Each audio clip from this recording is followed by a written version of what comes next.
Bonjour à toutes, bonjour à tous, bienvenue dans ce nouvel épisode de Kitchen Club qui est déjà l'épisode numéro 20 et qui est consacré à l'actualité judiciaire brûlante ici en France. Vous êtes sur Clubs Experiences et vous le savez, je suis Claude Poulibombogo, une femme multipotentielle qui a fait le choix. C'était trop beau pour être vrai. Qui a fait le choix de partager avec vous sur cette chaîne YouTube du contenu en lien avec ses thèmes de prédilection, du coup qui sont le droit parce que je suis avocat, l'entrepreneuriat parce que je suis à la tête de 2 entreprises, la foi parce que je suis une femme de foi, je suis une chrétienne évangélique, une femme de foi et une femme de feu, la mode, le luxe et le lifestyle parce que j'aime ça tout simplement, que ça fait partie de ma personnalité, que j'aime l'art de vivre, que j'aime les belles choses, que j'aime le luxe, voilà, et que je trouvais ça intéressant de partager ça avec vous ici. S'agissant du droit, du coup, je suis avocate au barreau de Poitiers.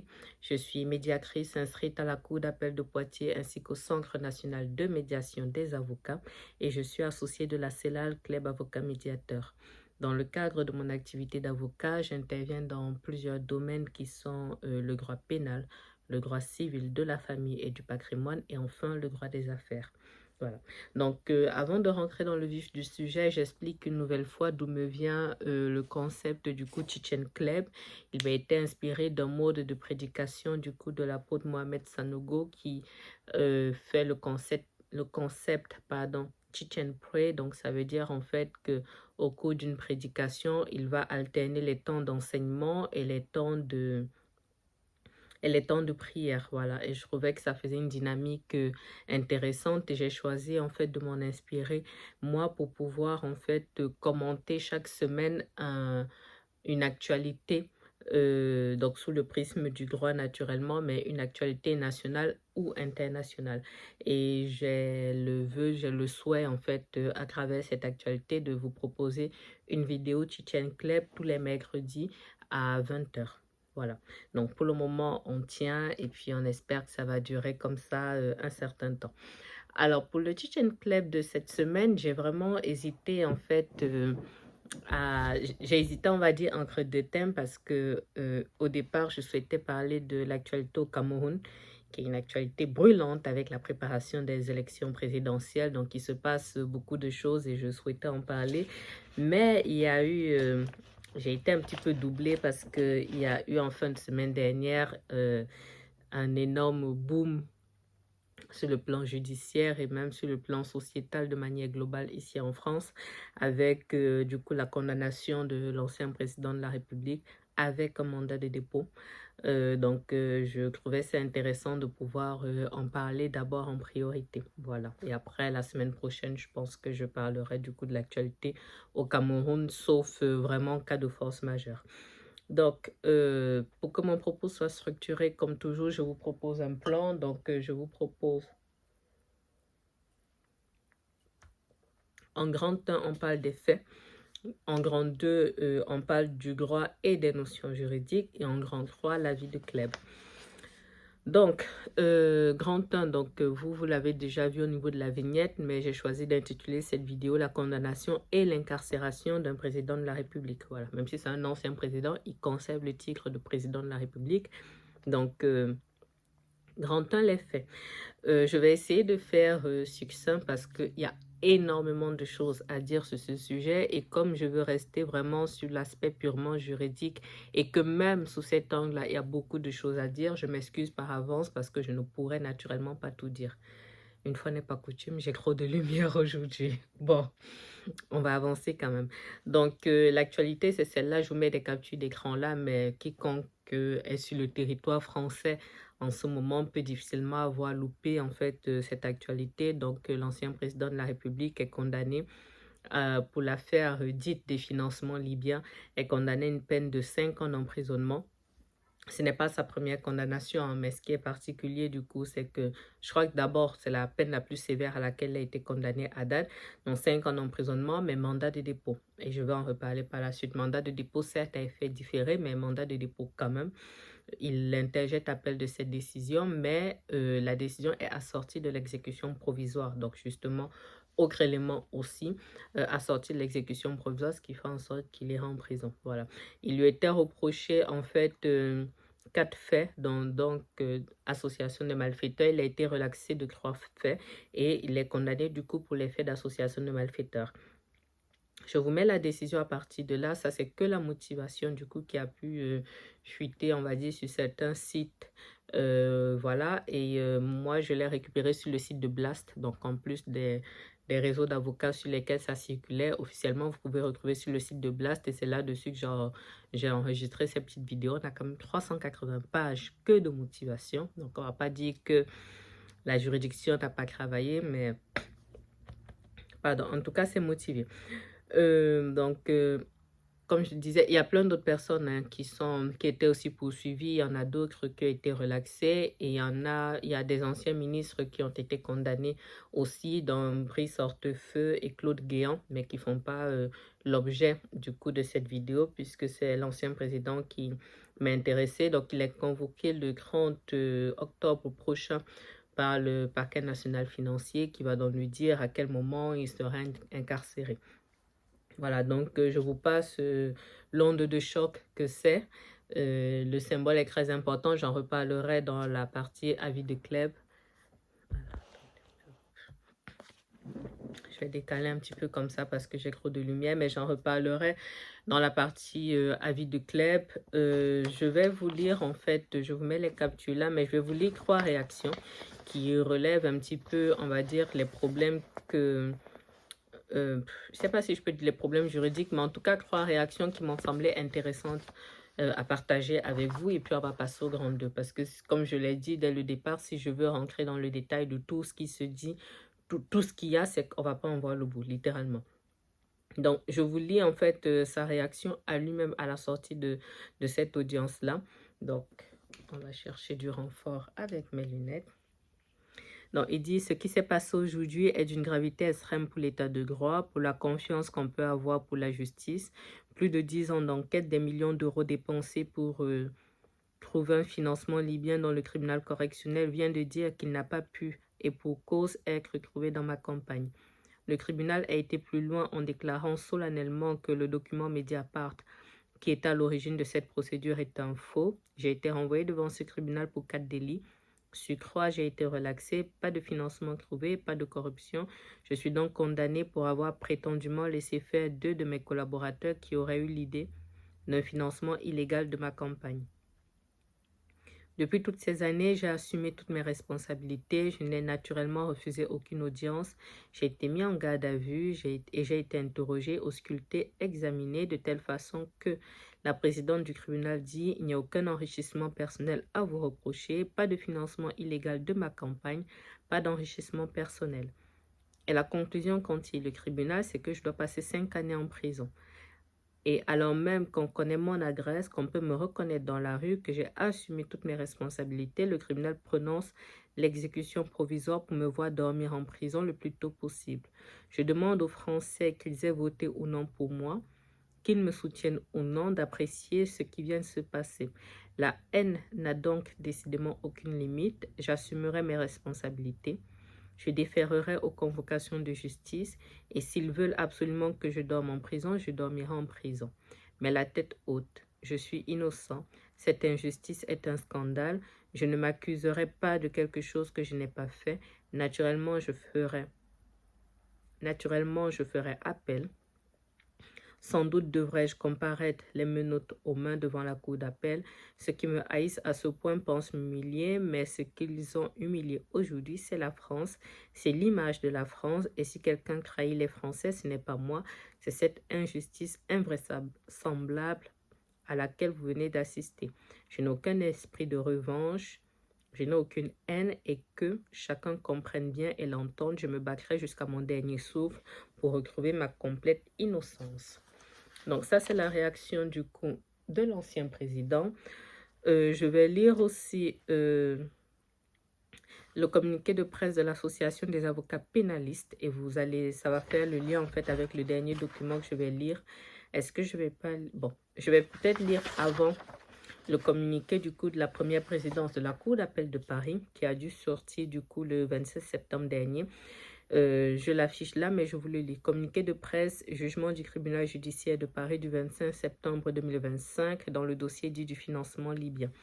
Le premier président de la Cour d'appel de Paris exprime sa vive inquiétude à la suite de la diffusion sur les réseaux sociaux de messages contenant des attaques personnelles et des menaces de mort visant les magistrats composant le tribunal correctionnel ayant statué sur le dossier dit du financement libyen. Il déplore également la remise en cause de leur impartialité visant à jeter le discrédit sur la décision rendue. Il rappelle que la voie légale de contestation de l'impartialité d'un magistrat, ouverte à toute partie jusqu'au prononcé du jugement, est la procédure de récusation prévue par les articles 668 et suivants du Code de procédure pénale. La mise en cause de l'impartialité d'un magistrat ne peut intervenir a posteriori pour discréditer une décision de justice rendue collégialement après des débats contradictoires. Après le prononcé d'un jugement, la voie de contestation ouverte aux parties est l'appel.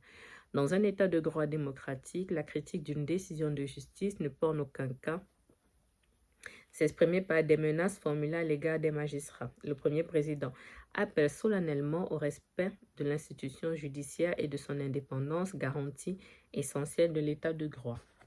Donc ça, c'est la deuxième réaction. Et la troisième, du coup, comme je le disais tout à l'heure, vient de l'association des avocats pénalistes. Donc c'est une association qui regroupe des avocats pratiquant essentiellement du droit pénal. Donc l'ADAP se réjouit, dans Paris, 27 septembre aussi. L'ADAP se réjouit de constater que politiques et médias prennent enfin conscience des difficultés posées par l'infraction d'association de malfaiteurs et par la contradiction inhérente à l'exécution provisoire d'une décision frappée d'appel. L'ADAP rappelle cependant que ces modalités sont appliquées tous les jours à des centaines de justiciables sous l'œil courroucé des éditorialistes et gouvernants qui fustigeaient jusqu'alors une justice laxiste. Le jugement rendu cette semaine n'est qu'une application de la loi dont nous dénoncions les imperfections depuis des années sous les quolibets de droits de l'homiste. Si la loi mérite d'être discutée, si les prévenus disposent du droit légitime de critiquer une décision les condamnant, il est en revanche parfaitement inacceptable de constater que les magistrats qui n'ont fait qu'appliquer des textes votés et renforcés par ceux-mêmes qui en sont aujourd'hui l'objet, soient menacés et inquiétés.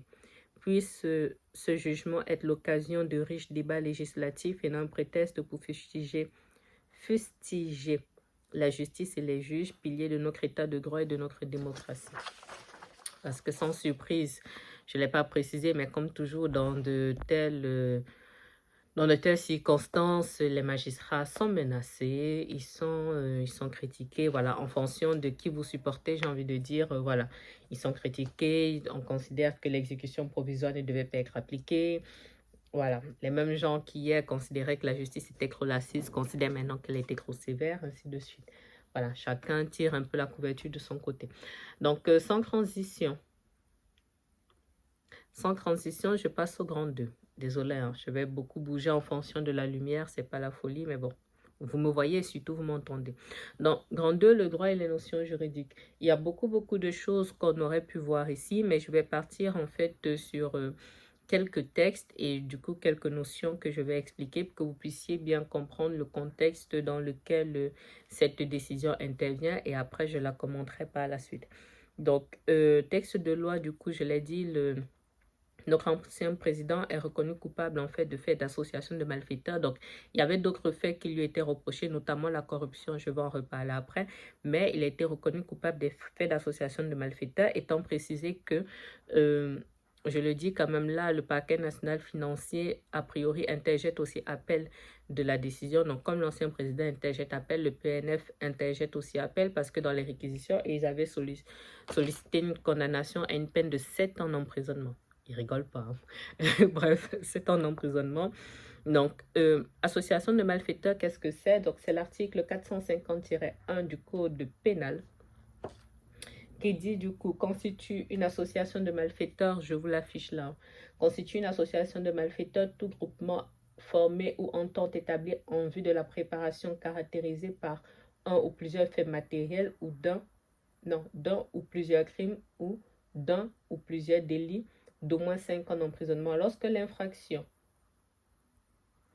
préparer est un crime pour lequel la loi prévoit une peine de réclusion criminelle à perpétuité. Bon, ça ne nous intéresse pas. Euh, ta, ta, ta. Dernier alinéa, lorsque les infractions préparées sont des délits d'au moins 5 ans d'emprisonnement, la participation à une association de malfaiteurs est punie de 5 ans d'emprisonnement et 75 000 euros d'amende. Wow, vous savez qu'il a pris le maximum en fait. Donc, en tout cas, voilà donc l'infraction telle que prévue par la loi. Et je trouve très intéressant que vous puissiez survoler de nouveau. Je vais peut-être remettre là la motivation du tribunal judiciaire parce que je trouve qu'elle est particulièrement détaillée. Je n'ai pas tout lu, hein, vous pouvez vous en douter, mais elle est particulièrement détaillée pour pouvoir justifier l'entente qu'il y aurait eu et considérant en fait que l'ancien président ne pouvait ne pas savoir ce qui se mettait en place en fait pour financer sa campagne. Je dirais un mot à la fin par rapport à la question de la Libye. C'est aussi ce qui m'a marqué, on va dire, un petit peu dans ce dossier. Bref, donc les faits de corruption, du coup, ça c'est l'article 433-1 du Code pénal, donc est puni de 10 ans d'emprisonnement et d'une amende de 1 million d'euros dont le montant peut être porté au double du produit tiré de l'infraction, le fait par quiconque de proposer sans droit à tout moment, directement ou indirectement, des offres promesses, des dons, des présents ou des avantages quelconques à une personne dépositaire de l'autorité publique chargée d'une mission de service public ou investie d'un mandat électif public pour elle-même ou pour autrui. Ensuite, il y a deux trucs. Donc, un, soit pour qu'elle accomplisse ou s'abstienne d'accomplir, blablabla. Deux, soit pour qu'elle abuse ou parce qu'elle a abusé de son influence supposée. Ensuite, bon, il y a la suite, je vais pas tout vous lire, mais je vous l'affiche là. Donc, ça, c'est pour la corruption. Ensuite, je trouvais intéressant de vous parler du mandat de dépôt. Ça, c'est l'article 122 du Code de procédure pénale, cette fois-ci, dans le dernier alinéa, parce que cet article-là parle de différents types de mandats, tout ce qui est mandat d'amener, mandat de comparution, mandat d'arrêt, et du coup, le mandat de dépôt. Ça, c'est du coup l'article 122 in fine du Code de procédure pénale. Le mandat de dépôt peut être décerné à l'encontre d'une personne mise en examen ou ayant fait l'objet d'une ordonnance de placement en détention provisoire. Il est, donc c'est ça qui va vous intéresser, il est l'ordre donné au chef d'établissement pénitentiaire de recevoir et de détenir la personne à l'encontre de laquelle il est décerné. Ce mandat permet également de rechercher ou de transférer la personne lorsqu'il lui a été précédemment notifié. Donc ça, c'est le mandat de dépôt. En des termes plus simples, c'est le document en fait qui permet qu'une personne soit mise en fait, soit placée en prison, on va dire ça comme ça, soit placée en détention. Donc c'est l'une des particularités de ce dossier, mais comme je l'ai dit, j'en reparle à la fin.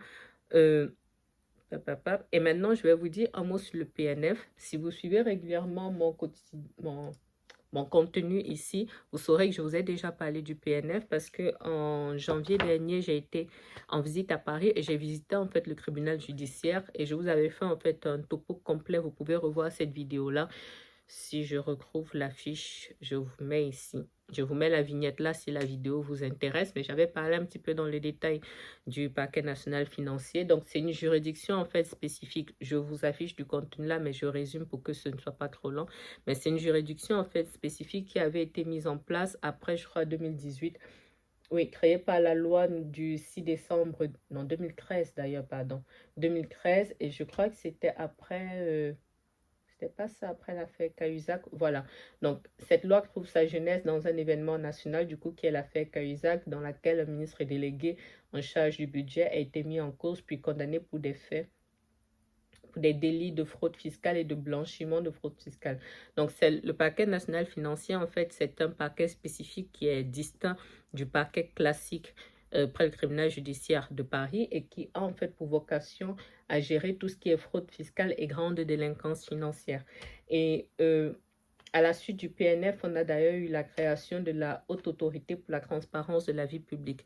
Donc, c'est vraiment une juridiction vraiment un peu spécifique, un peu comme le parquet antiterroriste. Donc, ce sont des juridictions spécifiques qui ne, comment dirais-je, qu'on retrouve en fait uniquement à Paris, mais qui est une compétence nationale. Voilà.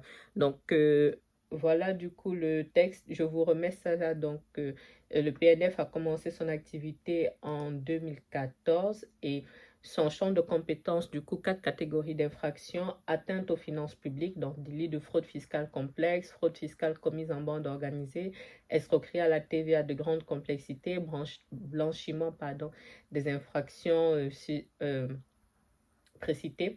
Donc, ensuite, deuxième catégorie, atteinte à la probité, donc délit de corruption, trafic d'influence, prise légale d'intérêt, pantouflage, confusion, favoritisme, détournement de fonds publics, obtention illicite de suffrage en matière électorale. Donc, troisième catégorie d'infraction, atteinte au bon fonctionnement des marchés financiers, donc les délits d'initiés, manipulation de coûts ou d'indices, diffusion d'informations fausses ou trompeuses. Et en quatrième, du coup, catégorie d'infraction, ça c'est depuis fin 2020, les atteintes au libre jeu de la concurrence, délit d'entente illicite, abus de position dominante. Et puis, dernière chose, bon, pour ce que ça vaut, du coup, on a un nouveau procureur de la République financier. C'est comme ça qu'on l'appelle, donc chef du parquet national financier. Donc, on a un nouveau procureur depuis octobre 2019. Voilà. Donc, à sa création, c'était une dame et on met en fait toute la carrière là de ce magistrat. Donc, je trouvais intéressant en fait de vous redire un mot là-dessus, mais je suis contente, on va dire, de m'être intéressée déjà à cette question avant que cette actualité malheureuse ne vienne un petit peu remettre pas cette juridiction, ce parquet en fait au goût du jour, si je peux dire ça comme ça, plutôt devant l'effet des projecteurs. Voilà. Sans transition, du coup, je vais passer au grand croix. Je ne donnerai pas de cours de mathématiques à vos enfants. Grand croix, la vie de Kleb. Alors, il y a beaucoup de choses à dire. Il y a beaucoup de choses à dire. Je vais essayer je vais essayer de circonscrire en fait mon propos. Je n'ai pas d'avis sur la culpabilité. Je n'ai pas d'avis sur la culpabilité parce que c'est un dossier tentaculaire, c'est un dossier qui est très complexe. Au-delà de la sensibilité même, je ne mets même pas trop ça là, en avant, mais c'est un dossier qui est très complexe. Donc, je ne pourrais pas être objective en disant que j'ai un avis sur la culpabilité parce que lorsque vous survolez uniquement la motivation du tribunal judiciaire, vous voyez qu'il y a beaucoup de choses à dire. Donc, ce ne serait pas intellectuellement honnête de ma part de venir dire que j'ai un avis sur la culpabilité. Après, la peine, s'il est reconnu coupable que d'une infraction, du coup, c'est encore quoi, j'ai oublié. S'il est reconnu coupable, en fait, que d'une infraction, c'est vrai que là, ça veut dire qu'on lui a donné la peine maximale. On lui a donné la peine maximale. Certes, la peine est sévère, mais j'ai envie de vous dire, je suis en train de rechercher comme ça le nom de l'infraction que j'ai oublié. Hein. Bon, c'est pas grave, je réécrirai là en fait. Donc,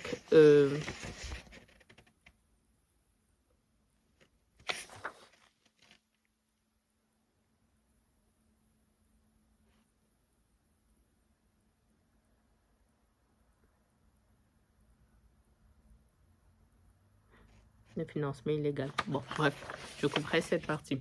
Qu'est-ce que je voulais dire? Donc, la peine est sévère. La peine est sévère, mais j'ai envie de dire c'est à la hauteur de la personne qui est en face et c'est à la hauteur de ce que cela dit de la France. Voilà, je pense en fait que c'est cet équilibre-là aussi qu'il fallait trouver parce qu'il y a quand même une portée exceptionnelle. Il y a quand même une portée exceptionnelle et moi j'ai quand même... je ne peux pas m'empêcher d'avoir une petite pensée quand même pour la Libye parce que on sait aujourd'hui ce que la Libye est devenue. On sait quel aurait été le rôle global, on va dire, de la France dans la destruction de la Libye.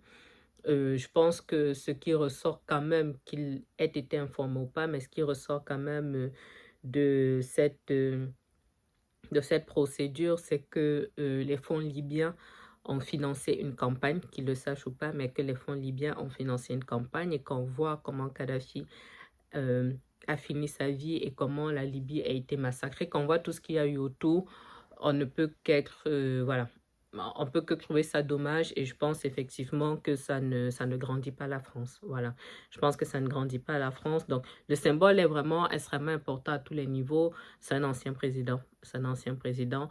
C'est l'image de la France qui est grande de et cornée. Maintenant, il y a un double positionnement. Il y a un double positionnement. Il y a ceux qui pensent que justement parce qu'il est président de la République, qu'il a un certain âge, on devrait le laisser tranquille. D'autres pensent que inversement, et toujours parce qu'il est un ancien président de la République, on devrait laisser couler. Donc forcément, ça joue en fonction du bord politique dans lequel on est, hein, forcément.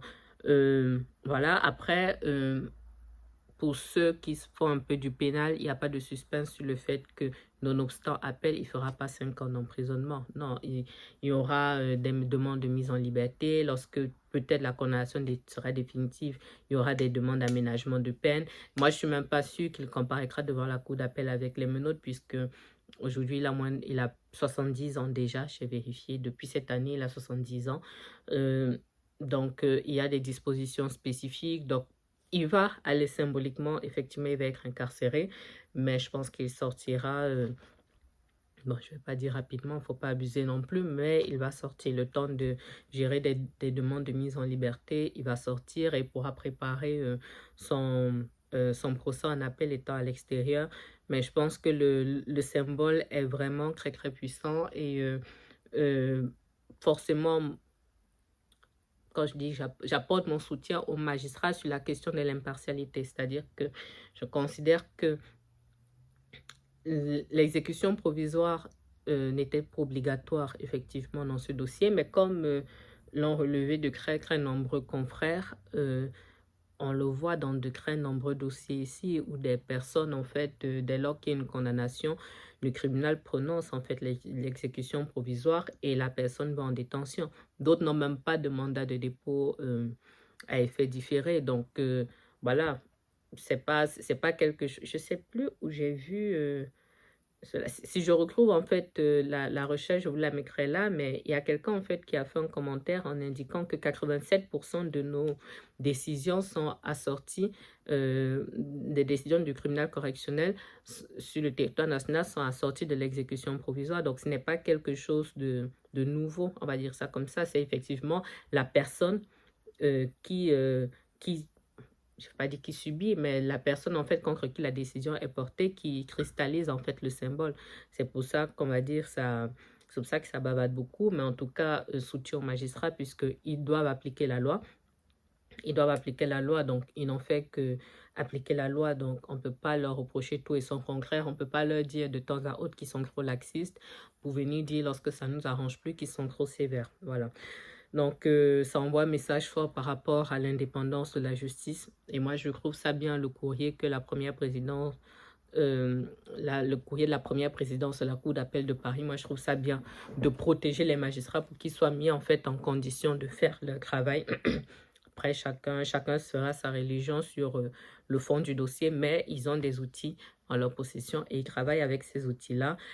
En tant que personne d'origine camerounaise, je prie pour mon pays, je prie pour mon pays d'origine pour que on puisse savoir, pas tellement la question d'un ancien président qui est craigné devant la justice et tout le reste, l'actuel a 92 ans, donc on va pas aller bien loin avec, mais surtout le symbole d'avoir une justice qui est mise dans les conditions pour faire son travail. Moi, je trouve que c'est extrêmement important et pour le Cameroun, aujourd'hui, on n'y est pas. On n'y est pas. Pour ceux qui avaient suivi mon interview avec Men Guiméa, je pense que vous verrez l'indépendance de la justice, surtout lorsqu'on a des enjeux aussi élevés. Je pense que on reviendra pour cela et puis je fais partie de ceux qui émettent fortement le vœu que ça puisse, avec le temps, se mettre en place, on va dire ça comme ça.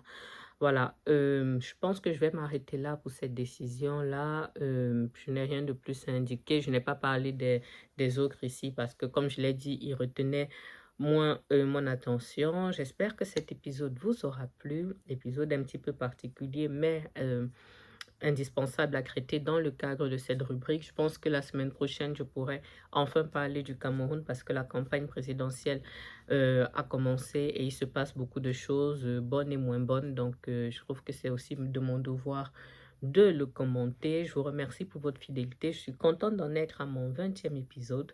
C'est pas rien, c'est pas rien et je suis contente de le faire. Merci pour vos retours sur la chaîne et en off.